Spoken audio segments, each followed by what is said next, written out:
RCB ಮ್ಯಾಚ್ನ ಒಂದ್ಸರಿನಾದ್ರೂ ಈ ತರ ನೋಡ್ಬೇಕು ಅನ್ನೋದೊಂದು ಆಸೆ ಇತ್ತು. ವಾರ ಪೂರ್ತಿ ಕೆಲಸ ಮಾಡಿ ಸಂಡೇ ಹೆಂಗಾದ್ರೂ ಮಾಡಿ ಸಂಜೆ ಈವ್ನಿಂಗ್ ಎಲ್ಲಾದ್ರೂ ಡಿನ್ನರ್ಗೆ ಹೋಗೋಣ ಅಂತ ಪ್ಲಾನ್ ಮಾಡಿದ್ದೆ. ಸೊ ಬೆಸ್ಟ್ ಪ್ಲೇಸ್ ಏನು ಅಂತ ಹೇಳಿ ಸರ್ಚ್ ಮಾಡುವಾಗ ನಾನು ಇಲ್ಲಿವರೆಗೂ ನೋಡದೇ ಇರೋಂಥದ್ದು ದಾವಣಗೆರೆಯಲ್ಲಿ ಎಕ್ಸ್ಪ್ಲೋರ್ ಮಾಡದೇ ಇರೋಂಥದ್ದು ಮತ್ತೆ ನಾನು ಎಕ್ಸ್ಪೀರಿಯನ್ಸ್ ಮಾಡದೇ ಇರೋಂಥದ್ದು ಅಂದರೆ ದ ಅರ್ಬನ್ ಸ್ಕೈ ಹೋಟೆಲ್ ಇದೆ ಅಂತ ಗೊತ್ತಾಯಿತು. ಇಂಟ್ರೆಸ್ಟ್ ಇದ್ದಾಗಲೇ ಹೋಗೋದು ಬೆಟರು ಅಂತ ಹೇಳಿ ಎದ್ದು ರೆಡಿಯಾಗಿ ಹೊರಟಿದ್ದೀನಿ. ಯಾಕೆ ಗೊತ್ತಾ, ನನಗೊಂದು ಸ್ವಲ್ಪ ಇಂಟ್ರೆಸ್ಟ್ ಹೋಯಿತು ಅಂತಂದ್ರೂ ಮತ್ತೆ ಅದು ಎಷ್ಟು ದಿನ ಬೇಕಾಗುತ್ತೋ ಗೊತ್ತಿಲ್ಲ ಮತ್ತೆ ವಾಪಸ್ ಹೋಗೋದಕ್ಕೆ. ಇದು ಬಂದು ನಾರ್ಮಲ್ ಹೋಟೆಲ್ ಅಲ್ಲ, ರೆಸ್ಟೋ ಬಾರ್ ಆಗಿರುತ್ತೆ. ಈ ಥರದ ಎಕ್ಸ್ಪೀರಿಯನ್ಸ್ ಕೂಡ ಆಗಬೇಕಿತ್ತು ನನಗೆ. ಒಳಗಡೆ ಹೋಗಿ ನೋಡಿದ್ರೆ ಸಕ್ಕದಾಗಿತ್ತು, ಇಂಟೀರಿಯರ್ ಎಲ್ಲ ಮಸ್ತ್ ಇತ್ತು.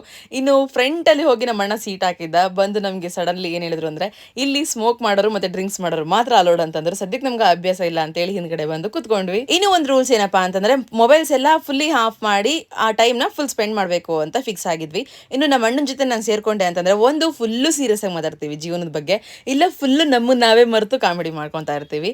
ಚಿಕ್ಕವರೆಲ್ಲ ದೊಡ್ಡವರಲ್ಲ. ವಾರ ಪೂರ್ತಿ ಸ್ಟ್ರೆಸ್ ಇಳಿಸಿ ಒಂದ್ ಅರ್ಧ ಗಂಟೆಯಲ್ಲಿ ಮತ್ತೆ ರಿಕವರ್ ಆಗ್ಬೇಕು ಅಂತಂದ್ರೆ ಇವ್ರೊಬ್ರಿದೆ ಸಾಕು ನನಗೆ. ಮೈ ಮೆಂಟಲ್ ಹೆಲ್ತ್ ಅಂತ ಕರಿತೀನಿ ನಾನು ಅವಾಗ. ಇನ್ನು ಫುಡ್ ಕೂಡ ಬಂದಾಯ್ತು.